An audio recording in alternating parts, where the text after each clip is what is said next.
Vous vous souvenez de Anthem d'Electronic Arts?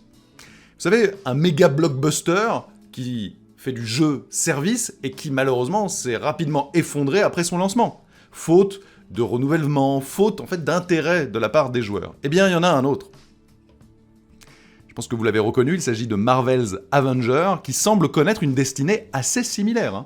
En manque de contenu supplémentaire un mois après sa sortie, eh bien les joueurs sont en train de le bouder, tout simplement. Regardez, si on va sur le site Steam Charts, qui référence un petit peu l'activité des joueurs sur PC du moins, là vous le voyez, il y a moins de 1000 joueurs qui s'y sont adonnés là sur les 2 dernières heures, et si vous regardez la courbe, en fait, on est passé sous les 1000 depuis maintenant un bon bout de temps. Et ça, c'est très très violent pour l'avenir du jeu. Il faut absolument se relever. Alors justement, Scott Amos, qui n'est autre que le responsable chez Crystal Dynamics, il a été interrogé par le site américain Kotaku. Et il a donc donné une précision complète sur ce à quoi on peut s'attendre. Eh bien évidemment, je vous le traduis. À nos joueurs. Chaque jour, nous nous battons pour créer le meilleur jeu possible pour notre communauté. Nous avons une excellente équipe de gestion de communauté chez Crystal Dynamics et Square Enix qui transmet quotidiennement toutes vos préoccupations, suggestions et commentaires à l'équipe de développement. Nous écoutons. Nous apportons des correctifs, des améliorations et des ajouts aussi rapidement que possible pour faire de Marvel's Avengers le jeu auquel nous aspirons tous.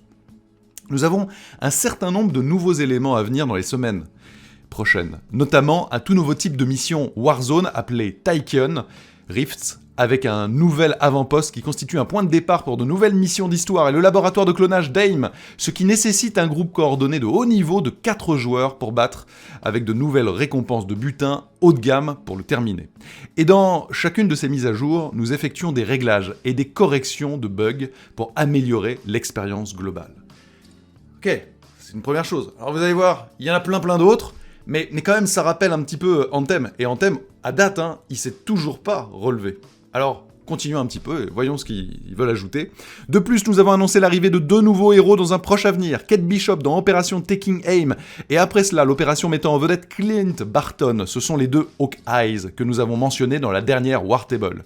Enfin, nous continuerons à ajouter du contenu du jeu dans les mois à venir à mesure que nous aborderons les problèmes et l'équilibre général du jeu, y compris la distribution du butin et les fonctionnalités de qualité de vie que tout le monde réclame pour améliorer notre expérience quotidienne. Nous sommes convaincus que nous verrons les joueurs PC ainsi que ceux sur Xbox One et PS4 revenir dans le jeu, et ils auraient plus d'informations à nous donner prochainement. Alors ça, c'est le discours d'intention, et on se doute bien qu'ils sont en train de cravacher véritablement pour essayer de remonter les choses, parce que vous avez vu les données, c'est clairement pas bon pour un jeu de cette ampleur qui a dû coûter aussi cher. On commence doucement mais sûrement à se rapprocher de la petite cata, ça rappelle vraiment Anthem. Bon, il faut vite y aller maintenant, parce qu'en plus, il y a une tonne de jeux qui arrivent en cette fin d'année 2020, après il y a la next-gen qui va occuper les gens, etc. Ça va pas être très simple, Maintenant, à voir si les super-héros vont pouvoir faire un super retour. Eh bien, résultat, dans quelques mois, parce qu'on sait bien, ça va pas être un claquement de doigts, et vous me direz dans les commentaires si vous y croyez encore, et si vous y jouez, est-ce que vous trouvez ça super, ou au contraire, vous comprenez qu'il y ait ce relatif désamour des joueurs au fur et à mesure que les jours passent. Je rappelle, le titre est sorti il y a un mois, et déjà, poum, sur PC sous les 1000 joueurs. C'est quand même pas beaucoup.